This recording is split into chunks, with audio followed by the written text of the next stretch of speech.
waxaa maanta hotelka Tana Garden ee magaalada Garissa lagu soo bandhigay culum cusub oo lagu soo kordhiyay jaamacadda Mustaqbal oo ah jaamacad lagu barto culumta Islaamka iyo koorsyo badan waxayna ku taala magaalada Garissa. Munaasabadani ayaa waxaa ka soo qayb galay mudiirada madrasooyinka Garissa oo soo dhaweeyay culumta lagu soo kordhiyay jaamacadda Mustaqbal waxaana sidoo kale ka soo qayb galay arday aad u tiro badan iyo culumadiinta magaalada Garissa. Munaasabada intii ay socotay ayaa waxa ka hadlay culimada oo soo dhaweeyay in kor loo qaado barashada culumta Islaamka. dibana iska jafna boorka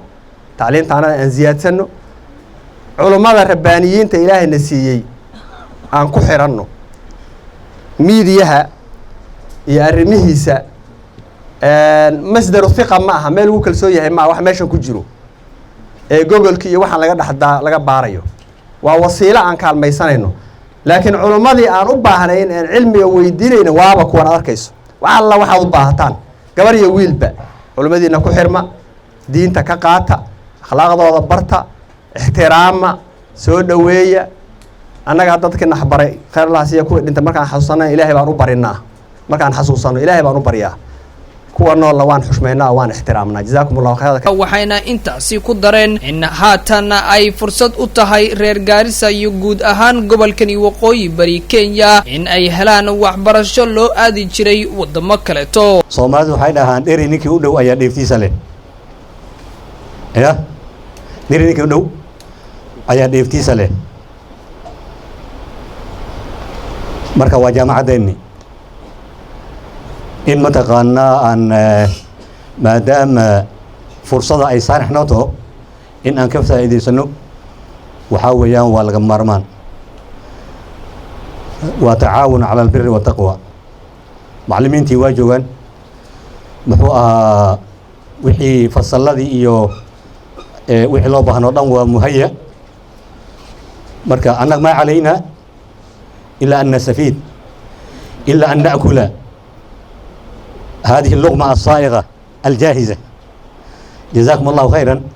إلهي توفيق ضمان إدارة جامعة توفيق الله سيو وحاويا توفيق وحكوين ملها سيقو دهان إلهي توفيق النسيو.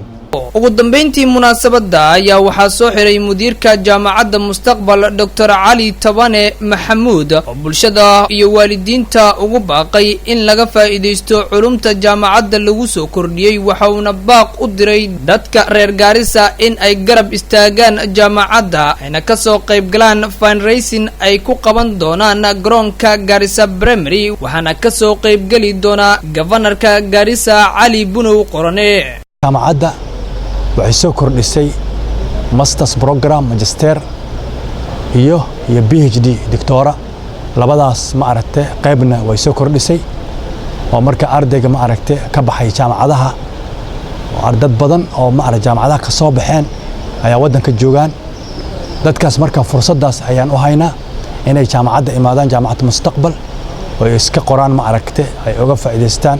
PhD iyo masters programs ay ku bilaabi lahaayeen sidoo kale wax yar waxaan doonayaa inaan halkan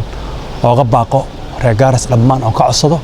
aniga mudiirka jaamacadda Dr. Ali Tabane Maxamuud waxaan ka codsanayaa dadweynaha wadanka Kenya inay nagala qayb qaataan jaamacadda oo fundraising loo suubinayo oo lagu qaban doono ma aragtay Garissa Primary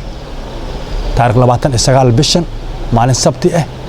oo guest fauna ka noqon doono ma aragtay Ali Bunow Qorane Garissa County Governor marka waxaan ugu baaqayaa dadweynaha iyo media-gaba waxaan ka codsanaynaa arrintaas inay nagala soo qayb galaan aad baad u mahadsantihiin waa shukran lakum. Abdulcasiis Siyaad Kulmiye TV